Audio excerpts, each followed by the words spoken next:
Hello guys, and welcome to my WordPress tutorial series. I hope you're enjoying this tutorial series, and today we are going to be talking about the appearance in the admin area. So when you're first logged in, see the dashboard, once you're first logged in, you'll have an appearance section here. So what we're going to do is we're just going to click on appearance, and this will bring us to our default themes. So by default, I have 2015, 2014, and 2013.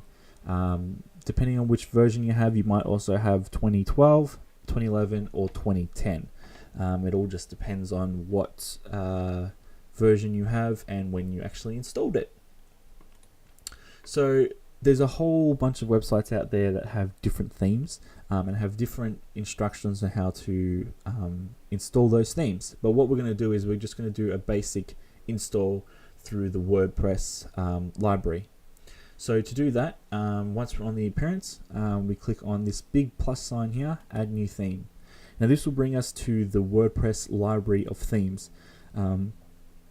You'll basically, you've got a few tabs which are featured, popular, latest, and then you've got a filter as well. So the featured one will show you the ones that are the most popular in WordPress. So it just kind of depends on what you're looking for.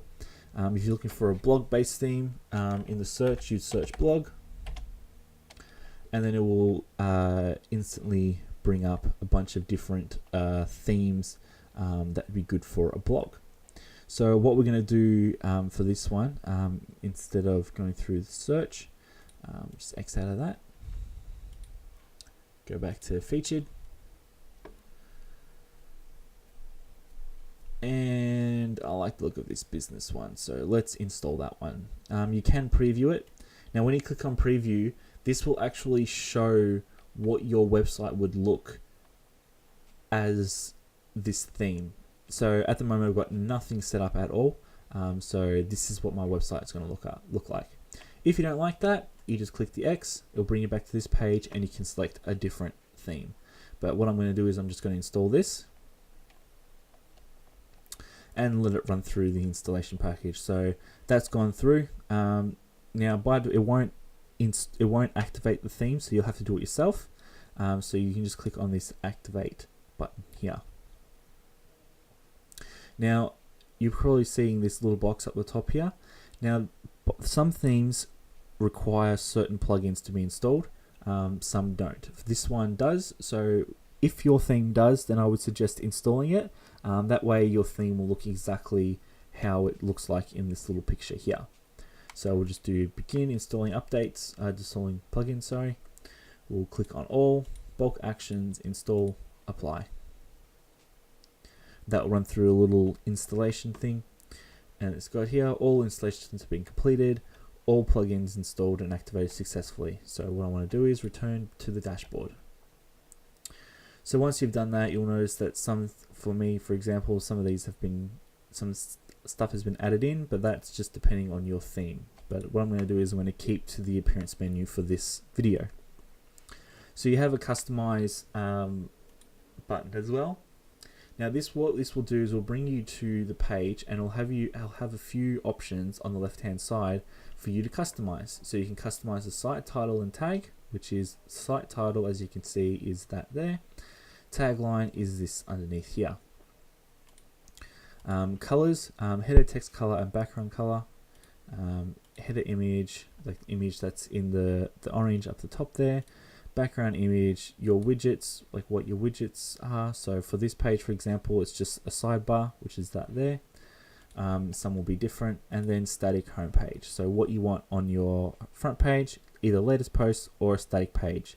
And maybe I want a sample page. So once I change that, it's now showing me what it would look like. So what I'm going to do, I'm not going to save that, so just leave page. Now some themes, that customized page will look a little different. Some themes it won't. So the next one is widgets. So we're going to go to widgets, and this is the blog sidebar that I was talking about before. I would suggest editing your widgets through the customize. That way you can see it as it's live and see what it looks like live, basically. So next is menus.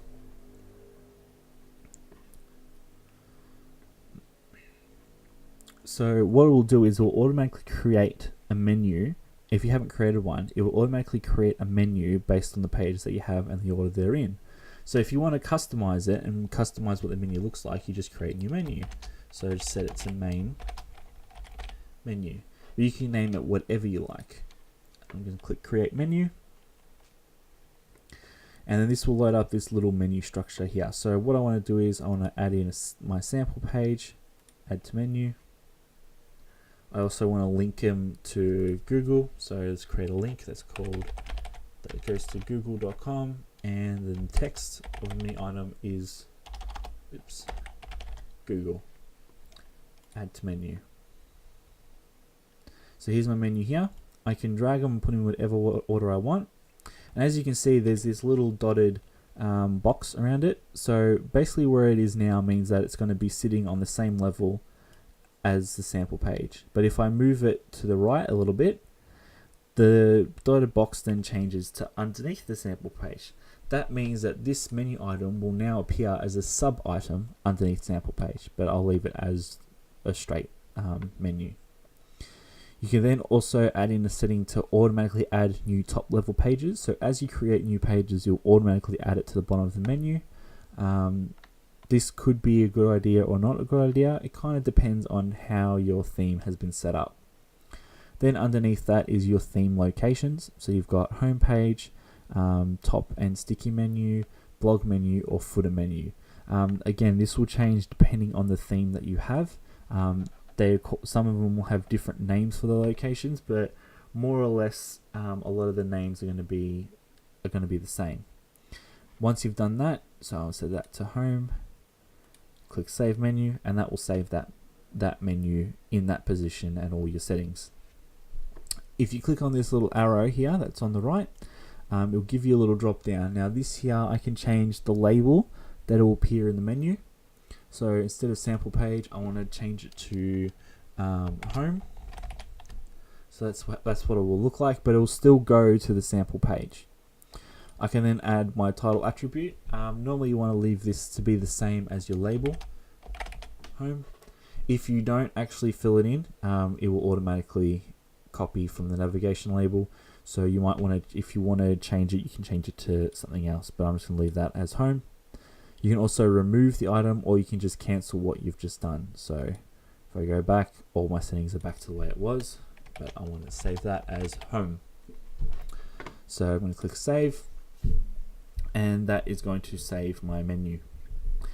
The next option is header and background. Now these two go to pretty much the same page. They go back to this customized one, but automatically open the header image or the background image item. So with that, you can upload the image and it'll show it to you what it looks like live.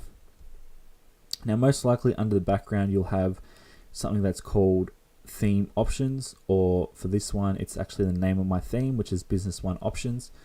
This is something that you'd want to read about as part of your when you've purchased or downloading a theme.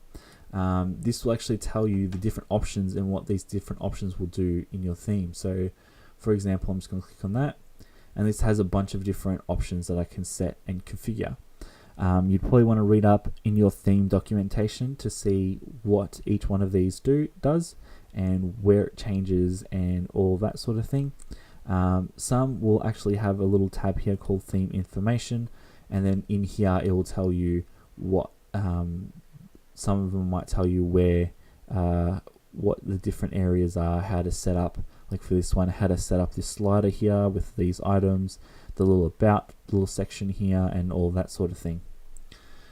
And finally, the last one under appearance is editor. Now editor, I would recommend highly not to go into there, just because it's very easy for you to edit a file, update file, and then the file get corrupted. If you're wanting to edit one of these files for whatever reason, I'd recommend you edit it through FTP and using a text editor like Notepad or Dreamweaver, and not editing it through here. With that being said, you can edit it through here, but I would highly recommend that you don't edit anything through your WordPress editor. Okay, that's it for this video. That's your appearance menu. Hope you guys enjoyed it. Make sure you subscribe to keep up to date with any updates with WordPress and any extra WordPress tutorial videos that I might have. Okay, see you in the next video.